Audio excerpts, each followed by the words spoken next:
I've seen this play out before, and I think we may save some people some pain and some problems. As I'm describing that scenario, what's going on in your head? You know, for the dads who may be listening to this thinking that could be me or it is me, I will tell you this. I don't know how many occasions, 12 times in the past, we've had fathers bring a young kid in, we evaluate them, the kid trains with us for a little bit, and dad's like, I got this from here. And that kid's friends come and train with us. And 3 years later, dad comes back with the kids saying, I made a big mistake. We should have been here all along. Don't be that dad. And the reason for that is, but dads aren't you. Dads aren't trained. They don't have the background. If I go in the gym, I know how to do a bench press. Most people are not trained in movement.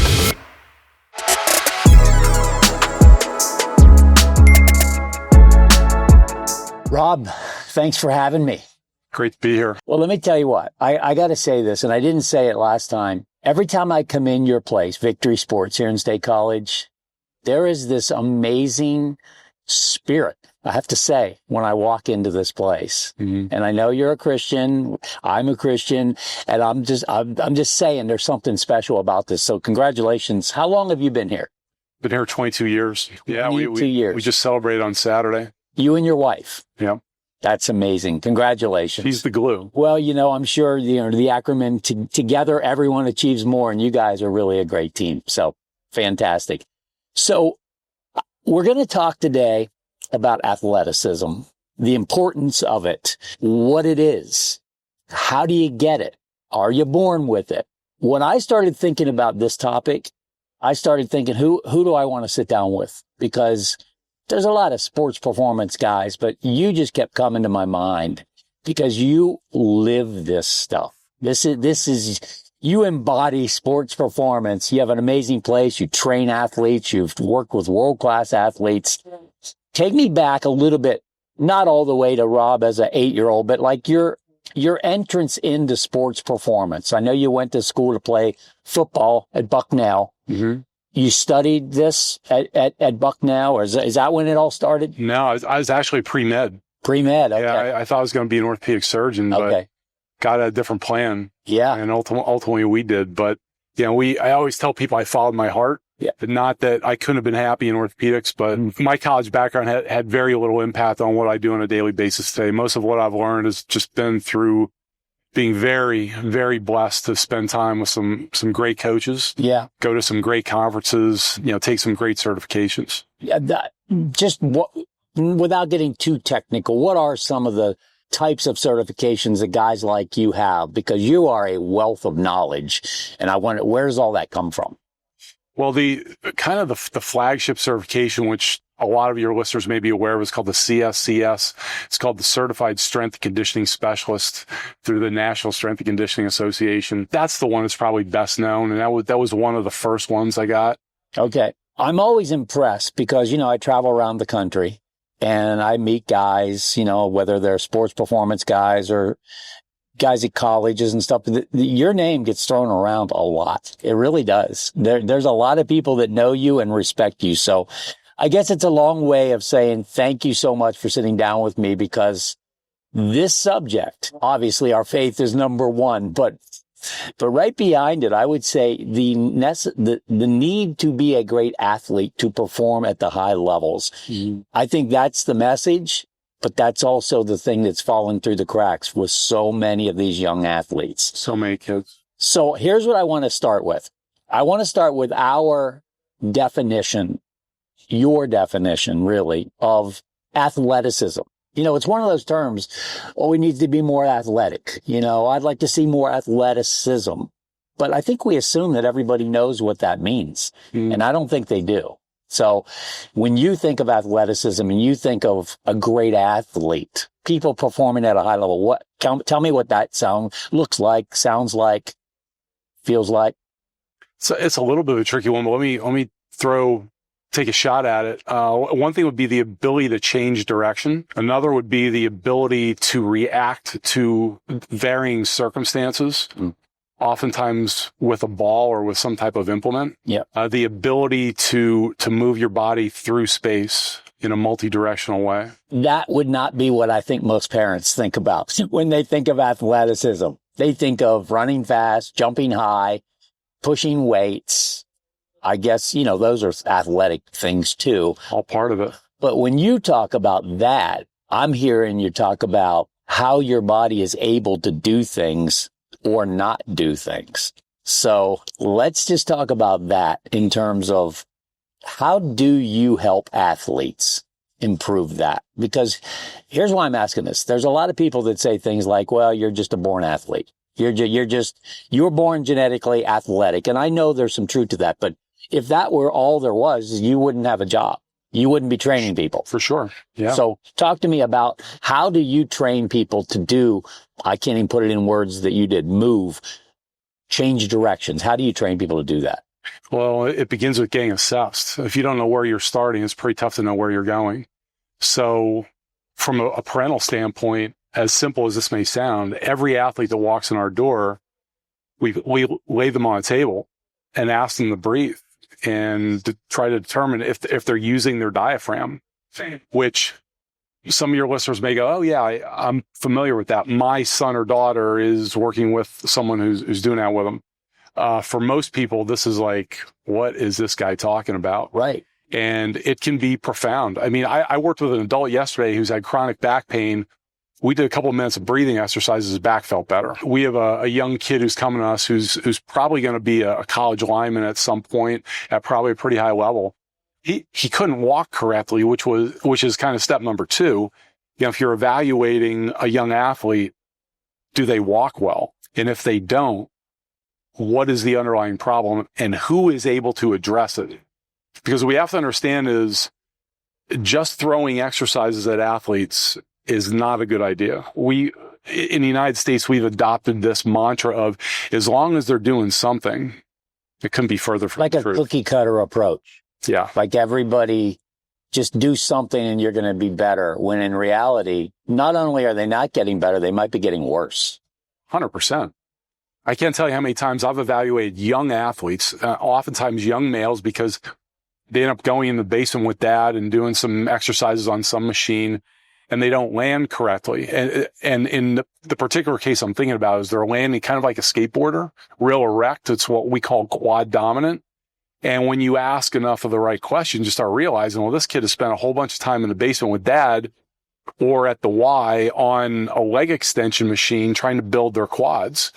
Well, when you think of athleticism from a muscle standpoint, instead of what it is, a movement reality, you're losing sight of how training a muscle can negatively affect movement, which is exactly what you just alluded to.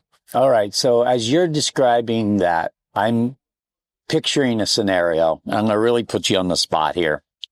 We're telling it like it is today. Okay. No holds barred, right? As you're describing that, I'm picturing some 35, 40, 45-year-old guy that's worked out in his life. He's no stranger to the gym, pumping iron, getting big. Now he's got a 9-year-old son and he's going, hey kid, let's get down here in the basement. I'm going to show you how to push some weights around. You're going to get bigger. As I'm describing that scenario, what's going on in your head? I've seen this play out before, and I think we may save some people some pain and some problems, for the dads who may be listening to this thinking that could be me or it is me. I will tell you this, I don't know how many occasions, a dozen times in the past, we've had fathers bring a young kid in, we evaluate them, the kid trains with us for a little bit, and dad's like, I got this from here. And that kid's friends come and train with us. And 3 years later, dad comes back with the kid saying, I made a big mistake. We should have been here all along. Don't be that dad. And the reason for that is, and again, I'm going to hurt some feelings today probably, but dads aren't you. Dads aren't trained. They don't have the background. So like if I go in the gym, I know how to do a bench press, but do I know what a 9-year-old, we're going to talk about should a 9-year-old even be doing any of this, but before we get to that, most people are not trained in movement. I remember when my son went to college, because he had great people like you and other people in his life helping him learn. When he got to college, they came to me and they said he could actually be one of our instructors. His technique is perfect. But he was telling me, Dad, guys don't know how to do anything. Like the incoming freshman with him didn't know how to do anything because they weren't trained. That's a recipe for disaster. My message to your fathers listening would be, you're not less of a dad. Yeah. If you go to an expert and let them help your kid. That is a great point, because I don't want to say they're macho, but, if you've been doing it your whole life, why do I need to pay this guy to teach my son how to do a bench press? You listen, concurrently, that message may be going to some coaches listening as well. Yeah, right. I can't coach baseball. I would never try to teach a kid how to swing properly. I was a decent baseball player back in the day. I mean, yeah, kind of, sort of, but I would never pretend to be able to do what you can do.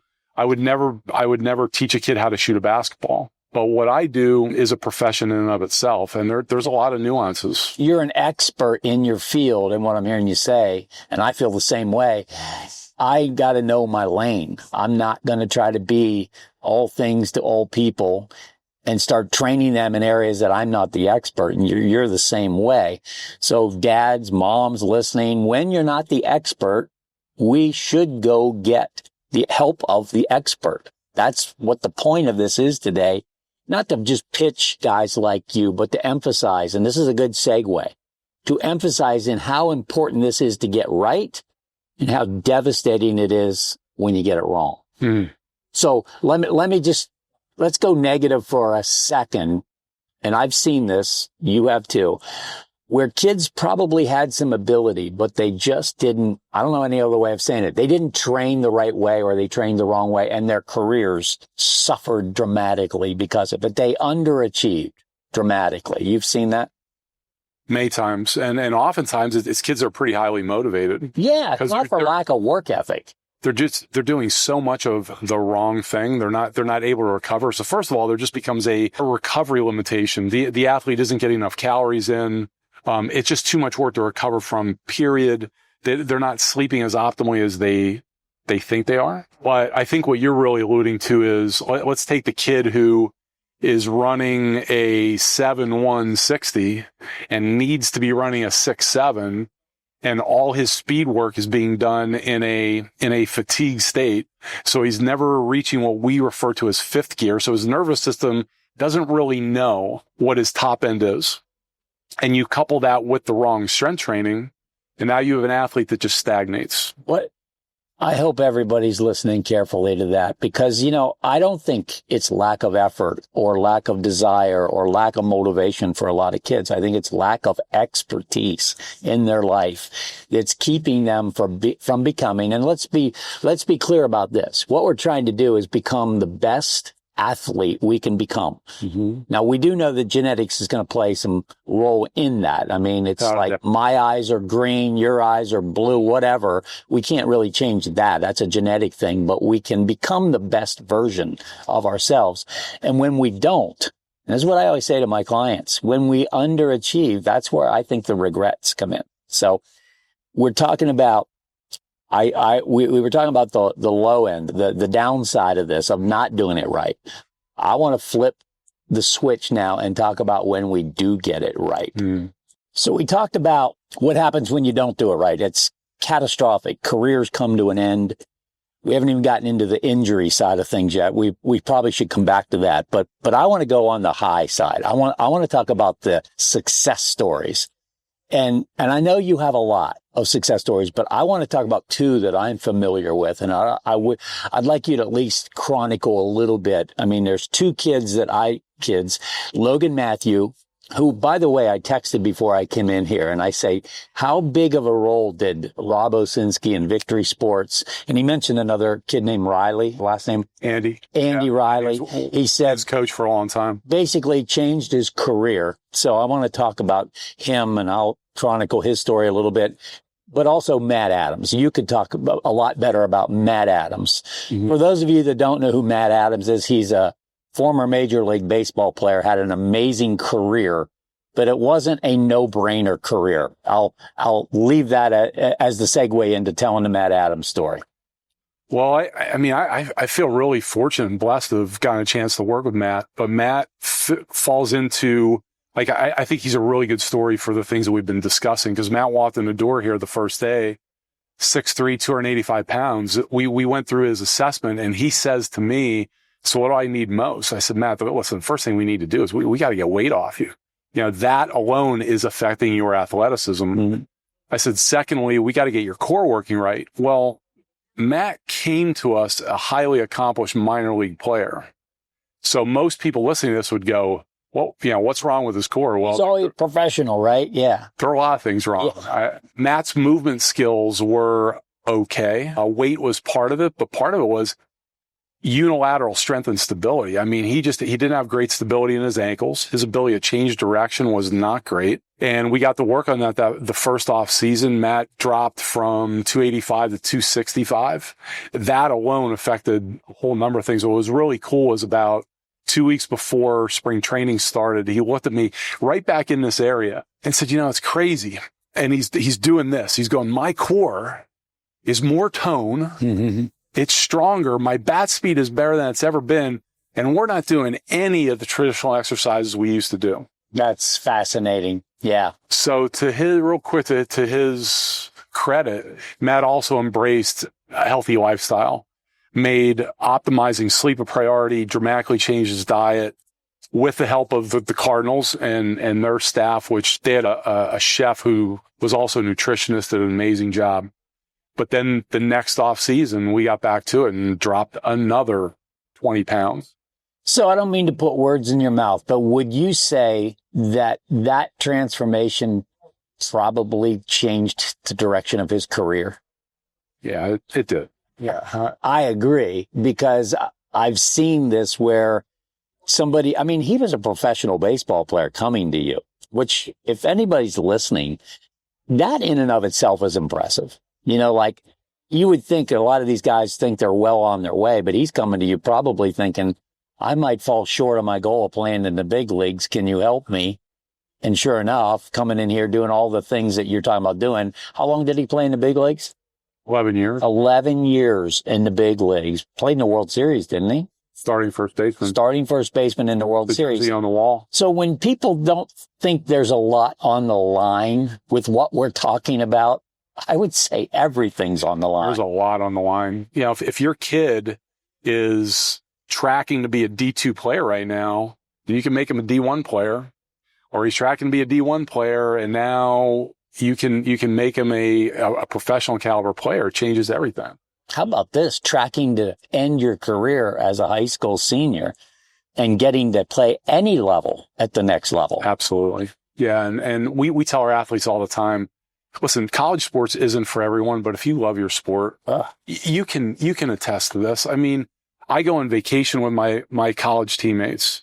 I ride four-wheelers and ATVs with my high school teammates. The sport of football in particular for me affects every aspect of my life. And I'm sure for you, college teammates and stuff, these are lifelong relationships. And your son or daughter, they're being robbed of the potential if they don't have the opportunity to play a college sport. So let's dig a little deeper into this, and let's use, well, before we get there, I gotta tell you, well, the Logan Matthews story, but maybe our listeners don't. Logan, when I met him, was 12 or 13 years old, and you remember, he was a big kind of pear-shaped kid, knock-kneed, just probably not good nutritional habits, I'm pretty sure, but he could really hit. See, this is the thing. I would watch him hit, and I'm like, that kid just has a knack for hitting a baseball, and probably a long way, too. And I remember talking to him about, would you be willing to make some changes? Would you be willing to do some things differently to pursue this? Now, he could have said, you know what, I'm good, coach. I'm fine. I like my lifestyle, and I'll play as long as I can, and wherever that leads me, that leads me. That's not what he said. He said, I'm willing to do whatever if you guys will lead me and help me. And sure enough, the kid morphed his body. And I have pictures of him playing for Liberty University that you would never even imagine it was the same kid. Yeah. Because of what he did. And he gives a lot of credit to you guys here. Well, so there's two parts of the Logan story at the beginning. You alluded to genetics. Did Logan have great hand-eye coordination and the ability to swing a bat well in a coordinated way at a young age? All the above. Yep. But what we all know is that the days of hitters that are just amazing hitters and can't do anything else, those days are gone. Yeah. I mean, they're base cloggers a lot of times. and you can't play if you're a base clogger. Yeah. So yeah, you're right. One-tool players have almost no shot. That's what he would have been. I've had a couple kids like that they had a really good tool, but it wasn't going to be enough. Yeah. But it all comes back to athleticism. I mean, there's another subject. I know we're bouncing around, but when I say athleticism, and I think about major league players, tell me if I say this all the time, they're great athletes that chose baseball. They chose to be skilled in a sport called baseball, but they're great athletes. Would you agree with that? More so than ever before. I'm sure there are still a few. I'm sure there's a pitcher here and there, and I don't know. When I watch baseball, I really don't see any position players who don't run at least pretty well. And, we're old enough to think back to guys like Steve Balboni. Yeah. Right? Yeah. And you don't see that. No. You just don't see that anymore. And for the people listening, when we say athleticism, think of in the generalities, not in the specifics of baseball. Think about, can your kid jump rope? Which Logan Matthew, when he walked in the door here, couldn't jump rope too well. He couldn't run real well. He couldn't do push-ups well. There are a lot of basic fundamental things that he could catch a ball, he could swing a bat, but there were a lot of other things that make an athlete that he was not able to do. But through hard work, perseverance, and some direction, he was able to pull that out of himself. You mentioned jumping rope. I'm glad you brought that up because I'm having a lot of my young clients, actually all of them, but especially the young kids. And, when they first jump rope, they're jumping real high and they're bending their knees and they're, getting it caught. And then literally a couple weeks later, doing all kinds of stuff, 9-year-olds, 10-year-olds. And the point I want to make about that is, and you see it all the time, you're capable of so much more. You just have to be applying it. Same with juggling. You should see some of these kids that I got juggling. I mean, they are loving it. Their hand-eye coordination is great, but they would have never learned to juggle probably. If you go out and ask the average 10-year-old, can you juggle? I think the answer is no. Oh, for sure. So let's talk a little bit now about what kids can be doing. Okay. Let's make it easy. Is there anything that they can be doing on their own? Like juggling, like that you're aware of? Obviously, we want them to get with guys like you, under the tutelage of guys like you, to develop the best athlete. That is the ultimate. But let's just take somebody that right now, for whatever reason, can't. What could they be doing? Well, they can learn how to do the proper breathing drills. Very simple. They can and should be doing that every day. They should. Let me stop you there. I'm sorry. You keep coming back to this. I would guess the average person listening to this has not thought about their son breathing, maybe ever, right? I'm sure, because we assess them every week. Okay. And parents look at me like, what are we doing?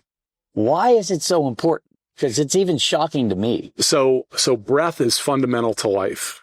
And the body is intimately aware of this. And when breathing mechanics aren't happening and diaphragm isn't working, the body doesn't allow optimal movement. Even, we have a running back that we trained to place for the Raiders.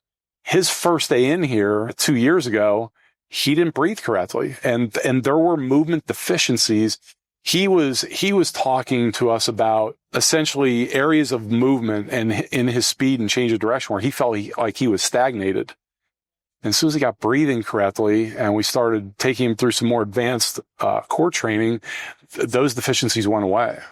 That's amazing. That's amazing. So to reiterate this, a young kid, a 9-year-old, a 10-year-old, 11-year-old, you're talking about that kid learning I think information is important. Just learn the importance of it, right? That's the information. And now apply it. You're saying you recommend that. For the parent, for the coach, lay the kid down on the floor, on a table, whatever, and ask him to breathe. Ask him to take 2 or 3 big breaths and watch the breath. Where is the movement? Is it in the chest?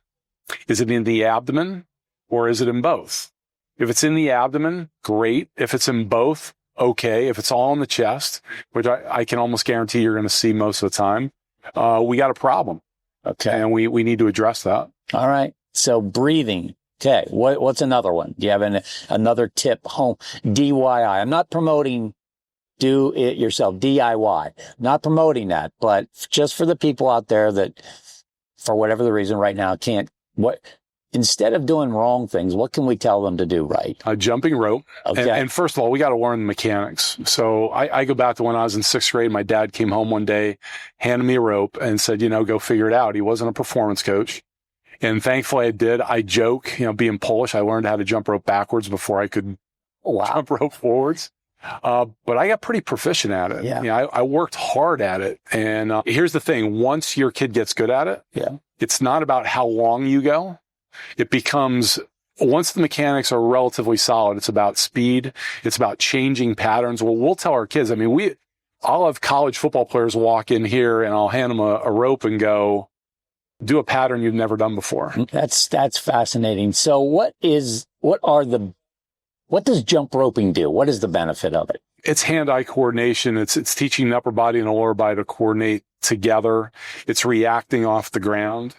It's when you are doing different patterns, it's challenging the brain. It's kind of like, Mark, I don't even know if you know this, but I have a big background working with action sports guys. I've worked with some of the best action sports athletes in history, Jamie Bestwick and Colin Winkleman and Chris Edwards. And these guys are incredibly athletic. And part of that athleticism is the creative side. And I think a lot of the athletes that we're talking about, a lot of the parents that are listening to us, a missing component is giving said athlete the opportunity to go and just challenge their body to do something they've never done before. That's got to be amazing for your brain, too, I would think. Your brain starts learning. I remember when I was learning to juggle, and I couldn't do it. I remember thinking, I don't think I can do this, because it just wasn't coming easy. And the more I did it, it started happening. And I remember thinking, wow, my brain is adjusting. It's making moves. And now I'm doing something, and I still don't know how I'm doing it. The brain's got to be a big part of this too, training the brain to do things. It's all about the brain. It's called motor control. Motor control. Yeah. And you can learn this stuff. Is it true you can learn this stuff at earlier ages? Have you ever studied any of that? What stuff are we referring to? If you took a young kid and asked him to learn to play a guitar or juggle or jump rope, is it easier for a 9-year-old to learn that than a 29-year-old? Yeah. Well, I'm not a developmental expert, but I've got some friends that are. And there are so movement develops in layers. You stack movement on top of itself. So the answer might be yes to certain things. Yeah. The answer might be no to other things because the foundation hasn't been laid. And listen, foundation is critical to every athlete and every parent, every coach that's listening here. It is what you and I have talked about before is called GPP.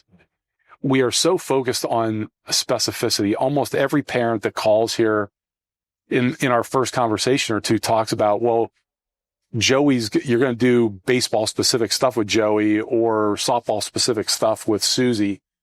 Eventually. That's a great point, though. They're expecting to come in here and make him a great baseball player with baseball specific actions. And you're saying, no, I'm going to make him a great athlete first. And then we're going to add into some baseball specific things. Is that what you're saying? 100%. Matt Adams, when he was training with us every week, there'd be a few drills that we would do that were very general athleticism based drills. And I would say to Matt, just remember, better athlete you are, the better first baseman you're going to be. Mm-hmm. And he bought in and he understood that in most cases is the reality. You don't need a kid to be highly specialized at 12 years old. Yeah, that's a giant myth. The skills will come, but the athleticism, we can lay that foundation early. Well, which reminds me of one other question I wanted to ask you. There are people, let's take a young baseball player. He's in 9th grade and the football coach says, hey, I want you working out with the football team, and they're doing football stuff. Is that a red flag for you? Unfortunately, it usually is. Because they're doing exercises that are good for football players and not good for what is an example? Just for our listeners, what would you say one exercise that you would do with a football player that you would never do with a baseball player? Is there one? I don't know if there's one I would never do that comes to mind because like for instance, we don't barbell bench press our baseball players much, if at all, but it's not, if somebody was doing it and said athlete didn't have shoulder issues or whatever, I wouldn't be highly critical. So I'm going to list one exercise that could be controversial. Probably some of your listeners are aware of the name Eric Cressy, who is, Eric is a phenomenal performance coach. Pretty iconic, yeah. And he and I see eye to eye on so many things. If there's one thing that I'm not a big fan of deadlifting. And here's the bigger issue when you talk about the high school baseball player working out in the high school football weight room. What's more concerning to me is not the exercises. It's the manner in which they're being coached. And if you're in Texas or you're in Alabama or you're in some states down south, there's a better chance that you have a highly qualified person in that football weight room. The reality is when you're in the Northeast, though they are few and far between. I know very few people in charge of high school weight rooms, and in particular football teams that I would want my son or daughter working under their tutelage. So you're bringing up such an important point, and that is, I call it the crosshairs, when kids are getting conflicting information. You know, we're talking about a baseball player, he's in a football weight room, and you just mentioned, I'm surprised to hear you say in the Northeast, because I had no idea this had anything to do with geography, but you're talking about places that you wouldn't want your son training. What advice could you give to somebody? And this is a really hard one, but this is the dilemma they're in. They may know they're doing the wrong thing, but they're being asked to do it, or demanded. Get in here and work out with the football team, baseball player. How do you, I'm sure you have kids coming in here doing things maybe in the football room, and then they come in here and you go, whoa, stop. Well, we are fortunate, and we do have some good strength coaches in the area. Like we're in State College High School is a woman named Diane Swagger, does a great job. We're good friends. We work well together. But my first piece of advice would be put yourself, as best you can, put yourself in the shoes of the coach. Okay. How would you want a parent to approach you about this subject? What's the tone of your voice? Yeah. What questions are you asking? And realize, I hate to say this, but in a lot of cases, you do have some delicate egos. Yeah. Oh, for sure. So my advice would be go to said coach and say, hey, could we please have a conversation? Yeah, I'd love to just get on the same page and be able to, I'd like for us both to help my son, help them to feel like it's a team effort and that the kid is the focus. Not criticizing the coach. Yeah. You know, hopefully you get someone who's open-minded. Yeah. But my high school, actually, we have a great strength coach that's working with our team, which I think is a big part of the reason why Shamokin Area High School has been so successful over the last 2 years. His name's Sagan, but this guy actually lives a few doors down from the home I grew up in. And he comes to me and says, let's talk. You know, he's an open book, despite the fact that he knows a lot. But for the parents, I would say tread lightly, be respectful. Yeah. But there is a line in the sand. It is ultimately your kid, and you have to understand that I would say more weight rooms than not, there are things going on that just shouldn't be. It's either too much, sometimes it's too heavy. That's a whole other conversation. Is it sometimes too slow? And the reason I'm asking is I've always heard, and guys like you talking about explosive movements. Baseball is an explosive movement sport. Is there something to training slow that could actually kind of be the opposite of what you're trying to do? Absolutely. Absolutely. We had two brothers come in to train with us a number of years ago that were on track to be college level linebackers. And they had been training at this facility in Pittsburgh that predicated most of their training on slow movements. And the impasses that I had with these kids to get them to move at a higher speed were incredible because fundamentally they were good athletes. Yeah. We overcame those obstacles. But here's one of the big buzzwords in the world of strength and conditioning, velocity-based training. Well, along with twitchy, which I'm a little surprised you haven't mentioned. Trust me, it was coming. Twitchy, for the parents listening, we hear it everywhere, Major League Scouts. He's twitchy. Oh, look at that quick twitch athlete. I'm guessing a lot of our parents probably don't even know what that means. I remember I didn't know what it meant when I first started. So let's stop the press right now and give me your definition and talk to me about twitchy athletes.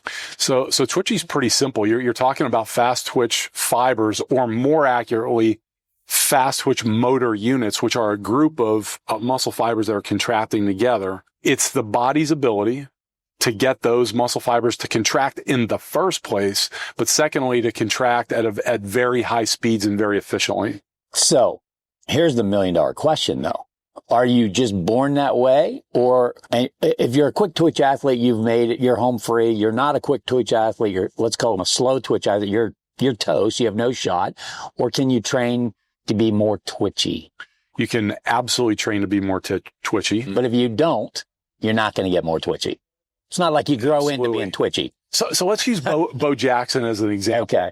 Clearly, Bo Jackson was born twitchy, but yet he still had to go out and throw stones. Yeah. He still had to go, like all the stories, if you've watched the 30 for 30 of him jumping over this and jumping over that, that was he unlocking his potential to be twitchy. Yeah. But for the rest of us, if we do enough things at the highest levels of speed, and weight does matter. So I don't want to totally abandon that. We have to realize part of recruiting fast twitch fibers is lifting heavy weight, at least periodically, safely, of course. Right. But you have to move dynamically. And if you don't mind, I'm going to share a story. Please do. So we had a kid, I'll call him a regional kid, came in, 12 years ago.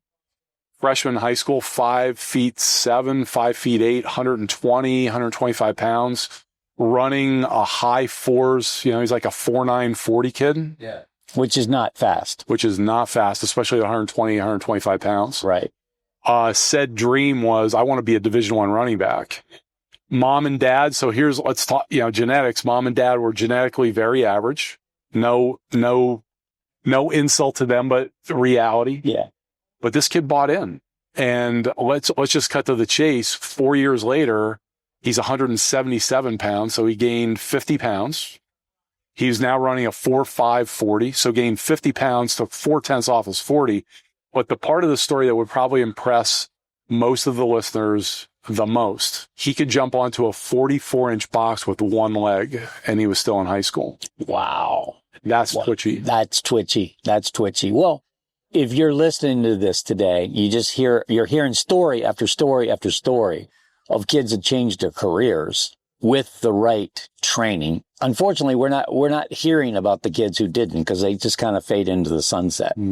But there's so many great stories of kids that you've worked with, kids that I've seen working with you that are changing their careers with this kind of thing. So that is sort of like, I've said this before, Major League Scouts are one of the most cynical, jaded group of people that I've ever been around, because they just walk out and basically, no offense if you're a Major League Scout, but as a whole, they just walk out and they look around and they make their judgments like that. And they say things like, you are what you are.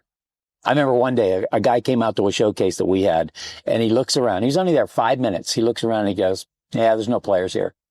And I went, what do you mean? You haven't seen them do anything yet? And he goes, I'm just looking at bodies, athletes. I don't see any here. So my point of saying that is, you are what you are to a certain degree, but I like to say you are what you choose to become. In other words, you have a chance to work with somebody like a Rob Oshinskie and be the best version that you can possibly be. That's the message I want. And athleticism is the place that you need to do it the most. Not hitting, not throwing, not pitching, athleticism. So Mark, think about this. I ask this question often during the winter months. I'll be talking to an adult and I'll say, when was the last time you rode a bike? And the answer in the middle of the winter in the Northeast is usually 3 months ago, 6 months ago. Well, the follow-up question is, if I got a bike out, could you ride it? And the answer is always yes. Yeah. So here's the point I'm ultimately getting to. Does your kid really need to take 500 swings a week, 52 weeks a year in order to be a better baseball player? I would argue no. I would argue quality over quantity. More is not better. Matt Adams, at the peak of his career, there were hitting sessions where Mark he did 25 to 30 swings and it was over. And his hitting coach, the rule was, when I see 5 great swings, we're done. because we want your brain to remember the best. Yeah, that makes so much sense. And that's such a valuable lesson. Less is more, isn't it? Less is more. Yeah. Because there's other things, all these other things we're talking about that help you to develop as an athlete.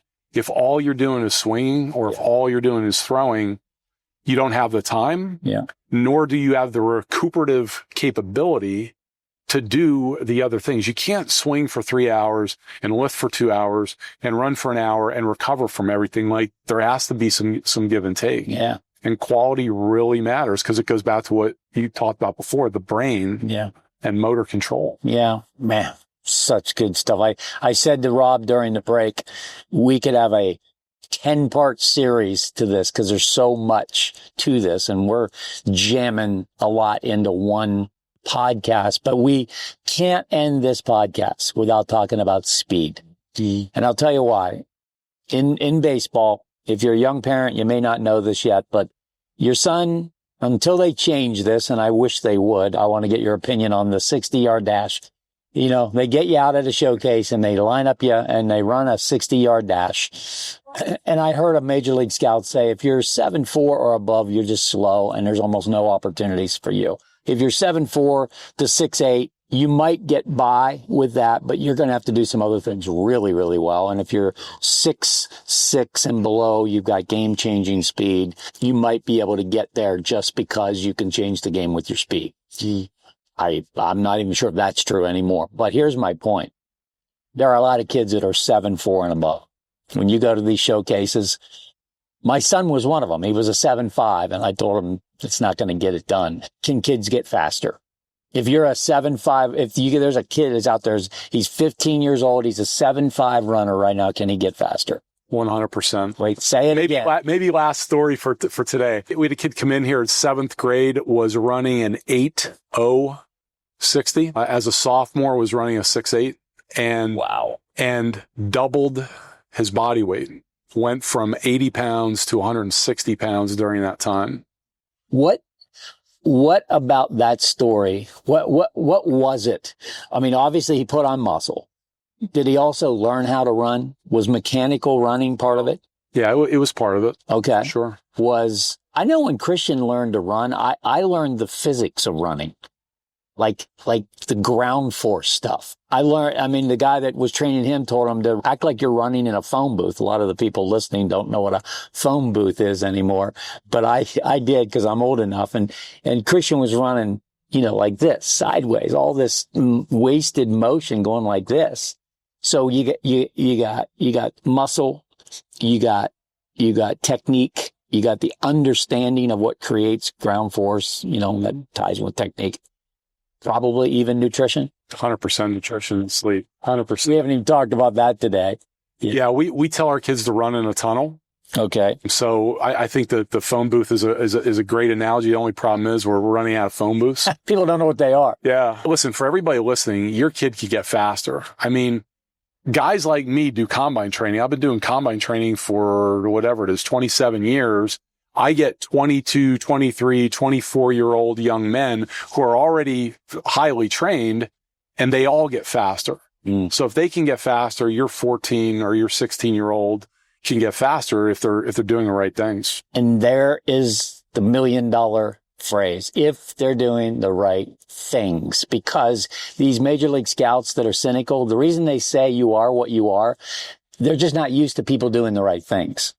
There's a lot of that, I'm sure. And, when you talk about the 60, we could probably get into this in greater detail on another episode, but I don't see the purpose in running a baseball player 60 yards in a straight line when they're never going to do it. 30 yards and a home to second would make the most sense to me. I vote for changing that, but good luck with that. Baseball is slow to change stuff like that. Well, look at the NFL combine. We still have linemen, benching 2 1/4 and running 40-yard dashes. It's just because we've always done it that way.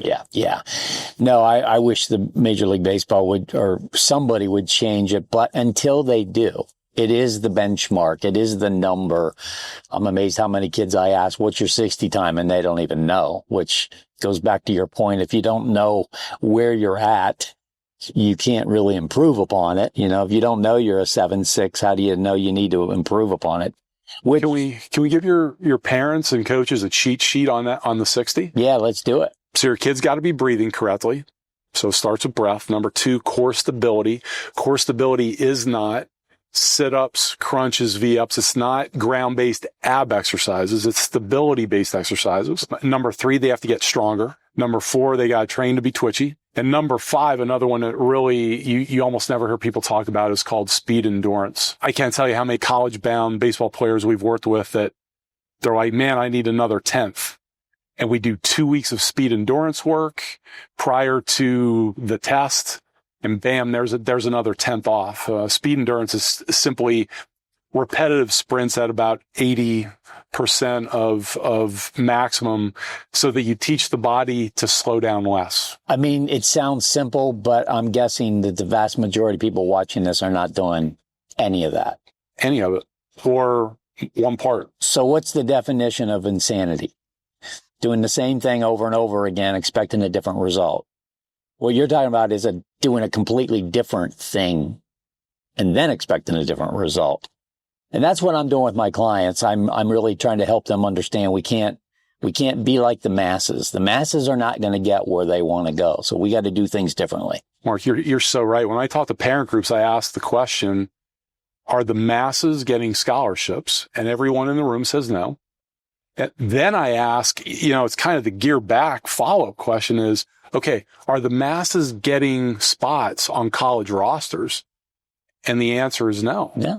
So then the follow-up to the follow-up, then why are you following the masses? Yeah, it's so true. It's the old saying, the blind leading the blind, the pack mentality. Yeah. And I always say, just look at the numbers. Less than 7% of high school kids, baseball players, are going to get to play college. Do we want to do what the 7% are doing, or do we want to do what the 93% are doing? Yeah. The 7%, I break them down into 2 categories, by the way. I call them freaks of nature. And there are kids that they don't even know what they're doing. They're just phenomenal at doing it. They're really, really rare.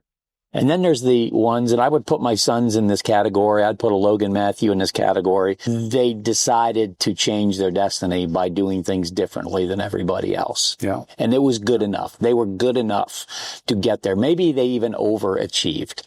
So that's where I get excited, to find the people that are willing to do what most people are unwilling to do. Work with a guy like you and say, if I'm the 14-year-old Mark Helsel and I meet you, I'm saying, lead the way, man. Morph me. Make me the best that you know how to make me be. I will do the work. Yeah, Mark, I think the good news for a lot of parents and coaches is, okay, when you talk about genetics, just really quickly, yes, your kid might not have the genetic ceiling to be a college athlete, but I would argue that almost any kid, if they're willing to put the time in and parents are willing to support them, can be a productive high school athlete and have a great experience. Absolutely. We have a kid who is now a freshman playing at Lycoming College football. When he first walked in the door, the dream was to be a college football player.